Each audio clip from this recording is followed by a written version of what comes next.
This episode of Access to the Arts is being made possible through the support of First Bank Richmond, with 8 locations serving Wayne County. First Bank Richmond and you, doing great things together. And by Phillips Drugs. Phillips Drugs is your good neighbor pharmacy with free delivery and Pill Pack 2.0. Phillips Drugs with 3 locations, East Side, West Side, or downtown Richmond, and online at phillipsdrugs.com. Hi, I'm Eric. Thanks for watching this month's Access to the Arts. We're at Bethany Theological Seminary. Looks like Earlham College, but it's not. We'll find out a little bit about that, and we'll also have some conversation about RSO, RCO, and the rest of the alphabet soup. Welcome to Access to the Arts.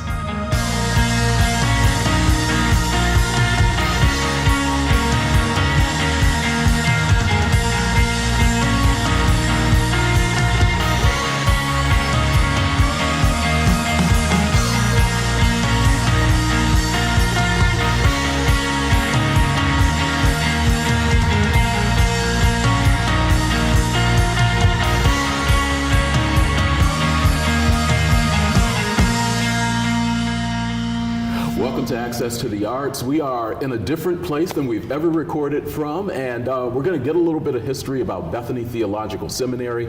We're here with Jeff Carter. Jeff, thank you for being with us, and thank you for allowing us to record in this space. Yeah, I'm glad you're here. Let's start by, I've had a chance to talk to you in a couple of different settings, radio interviews and other things, but introduce yourself to the community a little bit. What's your background, and how did you come to be here at Bethany Theological Seminary? Yeah, well, thanks, and it's great to have you here. I've been president now, and I'm in my 6th year, so I've been here for more than 5 years. I'm a graduate of Bethany. When we first moved here about 25 years ago, I graduated from this institution, and prior to that I was in Washington, D.C., a pastor for 20 years and worked in the community. You've been here for 6. Bethany Theological Seminary is celebrating 25 years. Give us a little bit of history about this. Because of the location, a lot of people assume this is really a part of Earlham College, but that's not the case. No, but it's an easy assumption because it's a brick building on a brick campus. We actually were founded in 1905 on the west side of Chicago in a house and grew rapidly to take up a whole city block on Van Buren Street. And then in 1963 moved to the suburbs of Chicago and had a full campus called Oak Brook.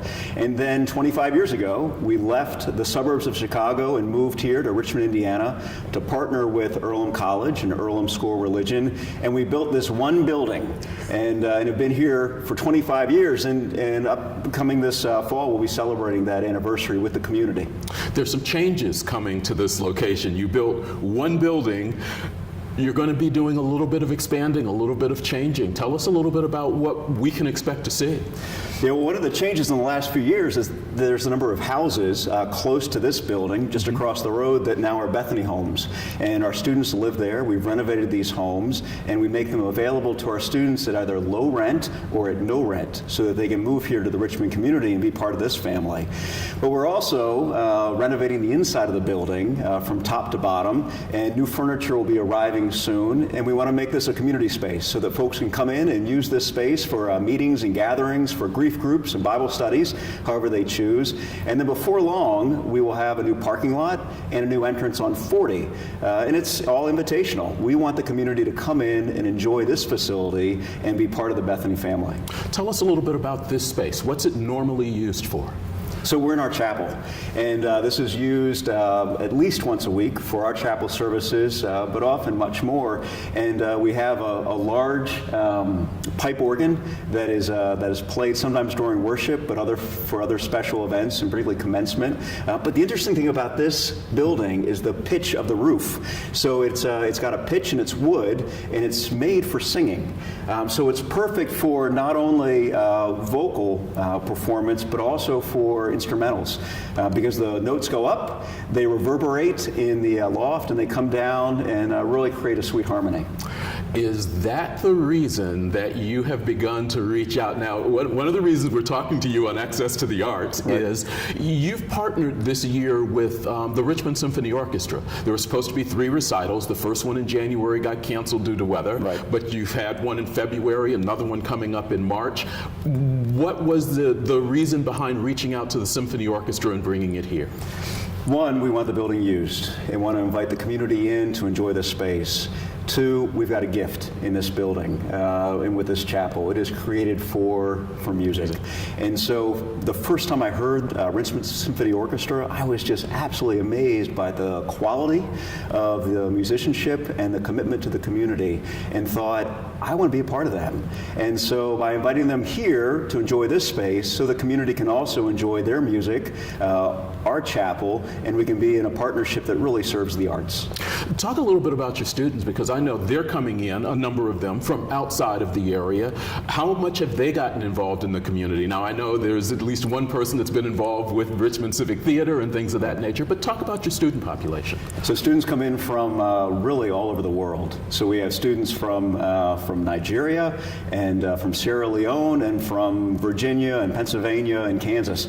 And as they come in, if they're in our residency scholarship program, they volunteer at least 2 hours a week in the community. So we're giving back to the community in many ways, and as they give back, they find the wonderful gifts of the Richmond community, and then they start investing, and the arts is a perfect place to invest. And so they're enjoying, as they serve, the gifts of the community, and the community gets to know our students in a different way. You found the thriving arts community here. Talk a little bit about how you have seen that interaction with Richmond and Wayne County, and what you think the arts in general bring to a community, in particular to your students. So the arts bring beauty, whether it is through the eye or through the ear, but it's all felt in the heart. And so the rich arts community of Richmond provides just another outlet where people can gather and really come together with common values as to how do we lift up this community, enjoy kind of the beauty. And so our students engage, and what they find is that whether it's the Art Museum or the Symphony Orchestra or the Civic Theater, I mean, you name it, there's places for them to live outside of just the seminary and have greater engagement. And many of our faculty and staff, their children, and some of them have participated like in the Civic Theater. So it's a great way of meeting people and building that network of community. We are greatly looking forward to some of the changes that'll be here. Hopefully we'll be able to come back and document those in other plays and on other shows. Yeah, please do. You're always welcome, and the community is always welcome to come to our building. Thank you. Jeff Carter, President of Bethany Theological Seminary. Appreciate the time today. Thanks.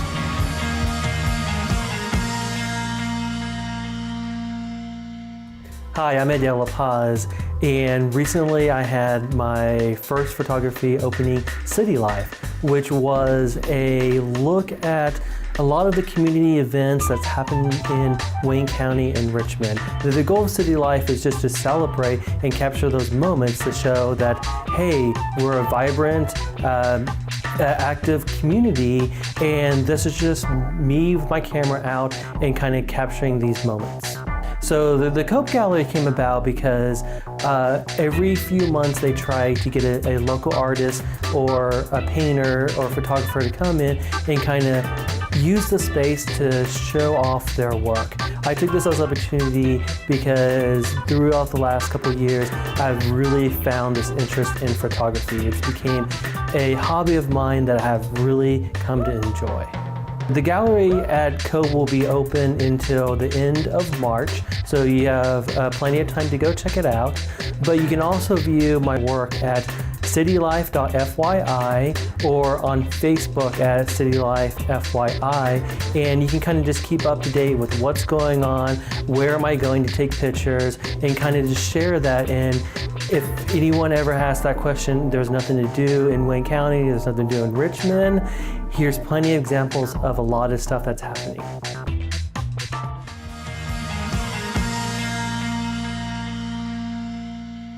Welcome back to Access to the Arts. We've changed the person in the chair. Ray Anko is with us, a face that's very familiar around the arts here in Richmond and Wayne County. Thanks for coming back. Thanks for having us. The hat you're wearing today is Richmond Shakespeare Festival. That's right. I'm excited to tell you a little bit about a recent event that we did here in the community. Yeah, you brought in a Shakespeare company out of Cincinnati for some of the high school students, I believe. That's right. In combination with the Richmond High School English department, we've invited ninth graders and younger students from around the county to all come see Romeo and Juliet as performed by the Cincinnati Shakespeare Company. That was back on the 13th of February. 450 or so students. That's right. Watching Shakespeare. That's right. How did that go? It went extremely well. The show is about 90 to 100 minutes long, and then we follow that with a question and answer period between the actors and the students. The students were rapt. They were extremely attentive and really engaged for the Q&A afterward. Okay. There were students from Richmond High School, of course, about 325 ninth graders. Also represented were students from the Richmond Friends School, Seton Catholic High School, Northeastern High School, and Hagerstown High School, all present. Is that something that has been an ongoing thing, or is this a first-time event for you? This is our third year doing this, funded by an anonymous donor to the Richmond Shakespeare Festival. Nice. And we continue to hope to expand this program both in our county and perhaps in surrounding counties. Just out of curiosity, has it always been the Cincinnati Shakespeare Festival or Shakespeare Company that you've brought in, or have you moved that around a little bit? Yes, for this particular event, they've been our go-to for that. You've got your season coming up, and a few years ago when this started, I have to admit, I was wondering how Shakespeare was going to go and whether this was going to be an ongoing thing, but this continues to grow here in the community. We're starting our sixth season, presenting two shows in the Star de Jet building down in the Whitewater Gorge Park. This year, we're presenting Hamlet and The Tempest, two professional productions with all the bells and whistles, if you will. And that will be June 21st through July 6th. And then we also have a concert that will be in Elstro Plaza with the Richmond Community Orchestra under Jay Connard. That will feature some music from inspired by each of those two shows, Hamlet and The Tempest. And then later in the summer, we hope to bring Julius Caesar to Elstro Plaza on August 23rd. And who's going to be doing that? Because you've brought in, again, companies from outside. I think you had Notre Dame Shakespeare Company here last summer. Are you bringing in someone else to do that? This will be Cincinnati Shakespeare again for the Julius Caesar production. Yes, last year we had both Cincinnati Shakespeare and Notre Dame Shakespeare presenting shows in Elstro Plaza. Okay. What do people need to know as far as being able to get tickets or more information? For more information, just visit our website or find us on Facebook. We're richmondshakes.org, and there are no tickets required for our Elstro Plaza events, and you'll find tickets on our website for the events in Star Jeanette building. Brianco with the Richmond Shakespeare Festival joining us today. We appreciate the time. Thank you.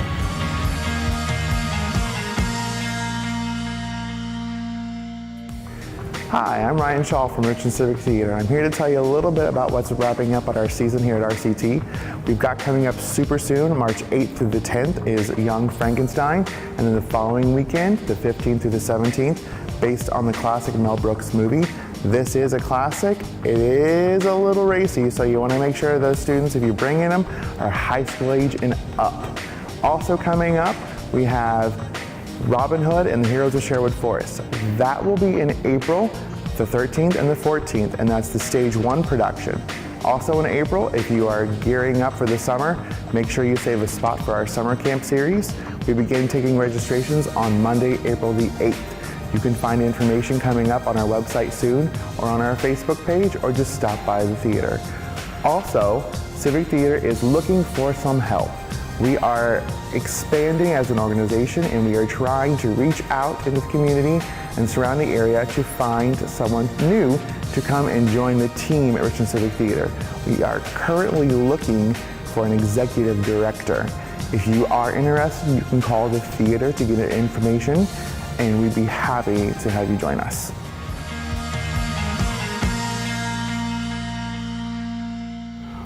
Welcome back to Access to the Arts. We continue with our show here at Bethany Theological Seminary, and again, we appreciate them allowing us to use this space today. And we're talking with Jay Connard, musical director for the Richmond Community Orchestra. Thank you very much for spending some time with us. Thank you. You've got Richmond Community Orchestra has a couple of events coming up. First one is coming up on March 3rd. Yes. You're going to be at Seton Catholic High School, I believe, in the gym. Yes. How is that show? You know, Richmond Symphony Orchestra also uses that space.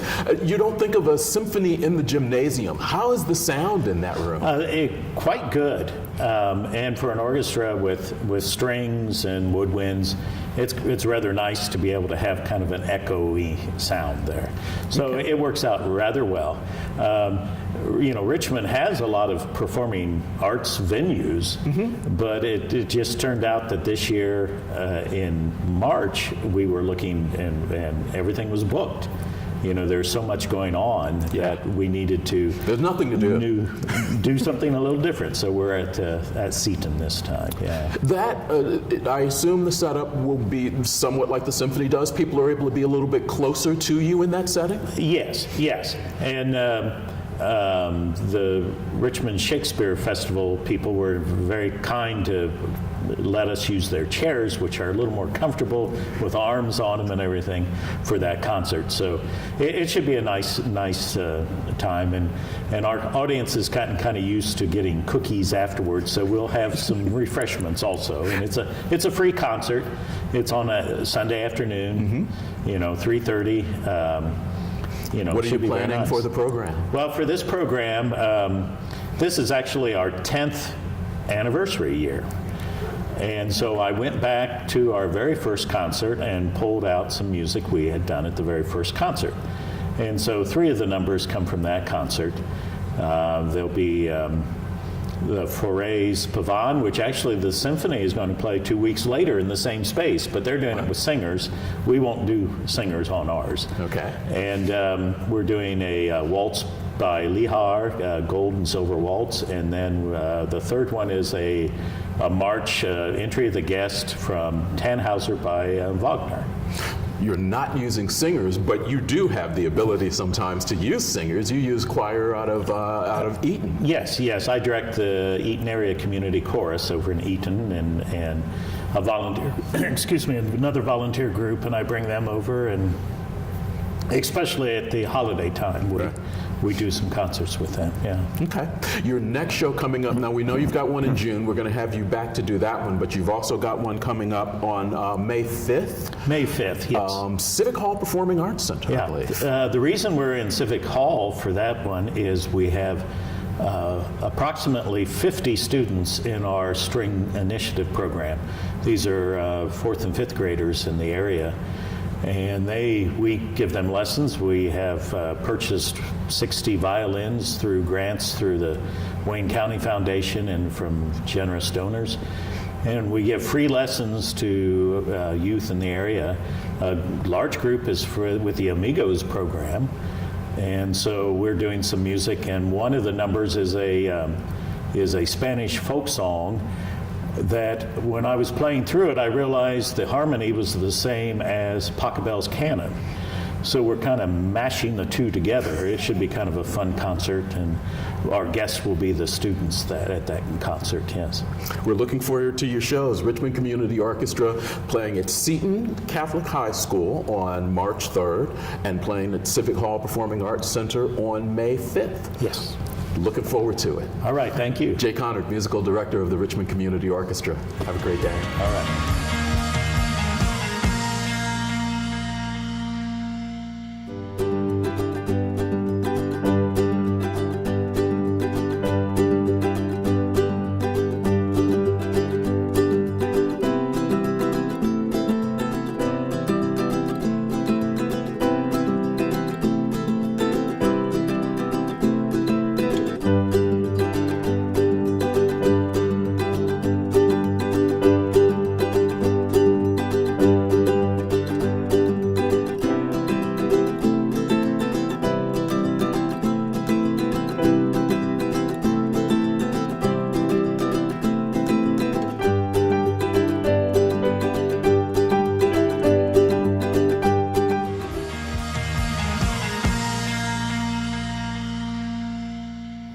Thanks for staying with us on Access to the Arts. We keep changing the people in the chairs, but we're not moving.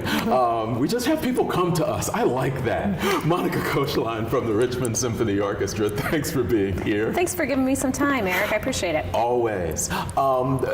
It's almost hard to know where to start with you sometimes. We're in the middle of everything. You are. Yeah. Let's do this. We're here at Bethany Theological Seminary, and we had a chance earlier in this program to talk to Jeff Carter. You've got another recital coming up in March. Tell me how the one in February went. The January one got canceled. Hopefully that one will end up someplace else. Yeah. But tell me how the idea has gone since this is the first year of that. Well, it's been a great opportunity for us just to be in a new location, to be able to do some development and introduce ourselves to new people while also introducing the space to the community. So the first recital, as you mentioned, got canceled. We're working on rescheduling that. That may be in May, and it may just be in the next season. So we may have 4 next season. We'll see. Okay. But the one in February was really nice. I mean, we were scooping snow and ice out there right before it. It was quite a haul. I think I was sweaty before it started, but really a nice turnout for us. 50 or 60 people, just a really intimate setting. I loved the feel in this space. I loved how the community responded. We had a lot of community members that came that said, I've never been in this space before, which was, and we had some people come that were specifically associated with Bethany that had never been introduced to the symphony before. So it was a real win-win for us. Good. Really great kickoff. And then we will conclude, or at least have our next one before we schedule the next set on March the 24th here. It's going to be, again, it's a free opportunity. We'll have a trio of brass musicians as well as a pianist with us. Nice. And not really sure of the repertoire yet, but they always put something together, led by our principal trumpet, Wes Woolard. It's been a great season for the symphony this year. You've still got a couple of regular shows coming up. One of them is going to be at Seton. We were talking to Jay Conant earlier. He's going to be at Seton. I know. I mentioned the gym seems like an odd place, but everybody says it works. There's some real magic that happens there. So yes, on March 16th we'll be there. The title of the concert is The Grand Tour. Tickets are still available at richmondsymphony.org. Okay. And we really like that setting. It's more casual, free appetizers ahead starting at 6:30 with an opportunity for cash bar. Go to the shows at the gym. Get fed. I know, get fed. But it's an intimate setting, and we'll have our OSO singers again there with us this year. And then we'll conclude this season back in Civic Hall, which is always nice to be back in your home spot at the last of to conclude the season. April the 6th, Romance of Strings, and we'll feature our principal cellist, Cole Tutino, for the first time. I have to ask, how are the plans for next season coming? We're in the middle of that. So currently, Conductor Bordeaux holds all of the secrets from us, but he will be here actually the day before the March 16th concert. He'll be here on March 15th, rolling out the season. He tells me he's 80 to 90% of the way done. I'm sure it's going to be spectacular, though. He tells me better guest artists than ever before. So We're really excited. We're working on the brochure and kind of continuing that theme of our musicians being in the community. Hopefully we can find some time to get him to sit down with us. Maybe he can roll it out here a little bit. Maybe he can roll it out here a little bit. We'll see. You've also got coming up, drum roll please, the event. You've been traveling through the decades. Ginger Gray has been helping you all out. Another Ginger Gray production. You're up to the 80s. We're I'm almost scared 80s. of what this is going to look like. Now, this is the most exciting for me, right? Like, not that I'm trying to age myself or anything, but you know, the 40s, 50s, 60s, and even a little bit of the 70s, I had to look back and say, what am I going to do? How am I going to dress? How am I supposed to act for that? But man, the 80s were totally my jam. So I know exactly what I've got going on for that. So we are going back to the 80s. We have our invitation that will be in the mail shortly. What I really love about this invitation, of course, is that it always has some little magic inside and becomes the courthouse. So we have lots of surprises. And the clock. Yeah, absolutely. We have lots of surprises. So I don't mind delivering some of the surprises because I think photo ops and things like that are just part of the magic. Sure. So one of our photo ops will actually have a DeLorean in the venue. We're working on an ET setup where you can get on a little bike. I already have ET purchased. I was trying to think, there's another one that's really good. I have a 13-foot Stay Puft Marshmallow Man inflatable, so you could be one of the Ghostbusters, which is really spectacular too. So we're working like crazy. The symphony's working hard. We'll be doing a lot of movies, 80s movies. Batman featuring Michael Keaton is one of the soundtracks I'm very excited about. I like that one. I'm Batman. I am Batman. We'll be doing a little bit of Back to the Future and some E.T., just some really good hits. Raiders of the Lost Ark, really good stuff in the 80s. If people haven't seen the save the date, what is the date? The date is April 27th, 2019. Okay. And we are moving, we're not moving very far, but we're moving from the Coleman Center to the Tom Raper Center this year. Why the move there? We were a little tight last year with an attendance of 500 and a full orchestra. And so And really, the singers and the... Yeah, all the magic. And so the area that we really felt like we lost the most of was the dance floor. So it's important for us to have that after party. And so we're moving to the Tom Raper Center, which is a huge undertaking. Yeah. And a very different venue without a kitchen. And we're figuring all of that out, but we're really excited to be there. Looking forward to it. Back to the future, back to the 80s, part of what's going on with the Richmond Symphony Orchestra. Yeah. There are a lot of things going on. The website again for folks who don't know, who want to catch up on some of this. Absolutely, richmondsymphony.org. All right. Monica, always, thank you very much for spending some time with us. Thanks for your time.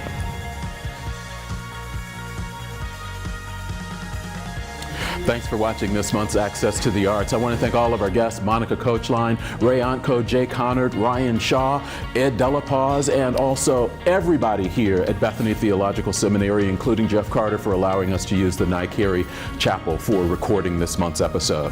As we leave you this month, here's some slides that'll show you some of the other things you can do as you access the arts in Wayne County. Have a good weekend.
This episode of Access to the Arts has been made possible through the support of First Bank Richmond, with 8 locations serving Wayne County.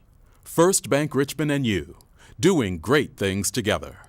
And by Phillips Drugs. Phillips Drugs is your good neighbor pharmacy with free delivery and Pill Pack 2.0. Phillips Drugs with 3 locations, East Side, West Side, or downtown Richmond, and online at phillipsdrugs.com.